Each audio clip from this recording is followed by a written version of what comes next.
जिसकी मांग जो है वो पुलिस जिसकी मांग जो है पूरा गांव रूपवास गांव कर रहा था कि जैसी स्थिति बेटी की हुई है वैसी ही उसकी होनी चाहिए विपिन भाटी की। और आप जिस तरीके से खबर पता लगी है कि मेडिकल कराते हुए भाटी के पैर में जो है वो गोली लगी है। तो पहले भी कई मुकदमे दर्ज है, 2024 में भी एक ऐसा ही मुकदमा दर्ज हुआ था विपिन भाटी से। और देखिए ये रूपवास गांव है जहां पर आक्रोशित जो है लोग नजर आ रहे थे, काफी आक्रोश में थे क्योंकि बेटी को जला दिया था। और एक बेटी को जो कन्यादान करता है, देखिए इस समय हमारे साथ विपिन का जो है एनकाउंटर किया है यूपी पुलिस ने, पैर में गोली मारी, भागने की कोशिश कर रहा था पहले। सही कह रहा, लगनी चाहिए ऐसे दरिंदे को, तो लगनी चाहिए ऐसे दरिंदे को, तो लगने ऐसे दरिंदों को तो लगनी चाहिए गोली।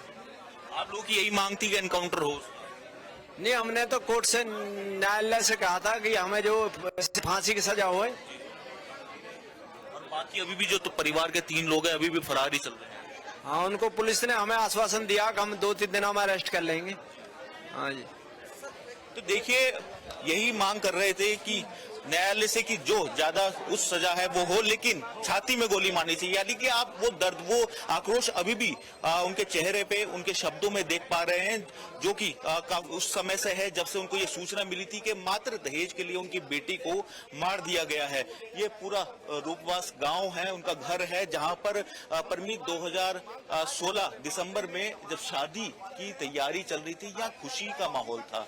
अब अगस्त 2025, यहाँ पर आप तस्वीर देखिए, वो गमगीन माहौल है, आक्रोशित परिवार है कि उनकी बेटी को सिर्फ इसलिए मार दिया गया क्योंकि दहेज की मांग शादी के मात्र 2 साल बाद से शुरुआत हो गई थी और कई बार पंचायत हुई। क्योंकि अमूमन ये देखा जाता है कि न्यायालय जाने से या पुलिस जाने से पहले बड़े बुजुर्गों को बैठाया जाता है, बड़े बुजुर्गों को बैठाने के बाद उनके बीच में पूरा विषय रखा जाता है और दोनों को समझा बुझा के वापिस भेज दिया जाता है। और हो भी यही रहा था, कई बार पंचायत हुई, कई बार उनको समझाया गया, वापस भेजा गया, लेकिन उनको क्या पता था कि 21 तारीख को वो समय होगा, वो दिन होगा जब समझाने के बावजूद जो है विपिन भाटी मार पिटाई करेगा और मार पिटाई करने के बाद इस कदर जला के मार देगा, और वो भी एक मासूम बच्चे के सामने। उस बच्चे ने भी कभी नहीं सोचा होगा कि उसका पिता उसकी मां को जो है इस कदर उसकी हत्या कर देगा। तो आक्रोशित परिवार है, लेकिन न्याय की उनकी तरफ कहना है कि न्याय का दीपक जला है,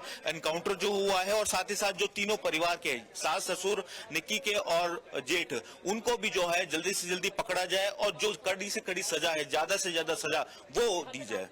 बिल्कुल प्रोक्ष, और क्या निक्की की बहन से कोई बातचीत हो पाई है? क्योंकि निक्की की बहन ने ये पूरा जो सब चल रहा था वो सब उसने खुद अपनी आंखों से देखा, वीडियो बनाई और अब इंसाफ की गुहार लगा रही है। परिवार वालों को बताया कि उसकी बहन से बातचीत हो पाई आपकी?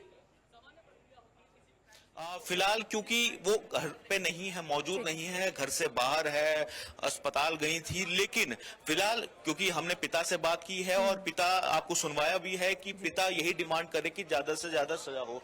यहाँ जो गांव के निवासी है वो हमारे साथ मौजूद है। एनकाउंटर की खबर आई है सामने, कैसे देखते पुलिस की इस कार्रवाई?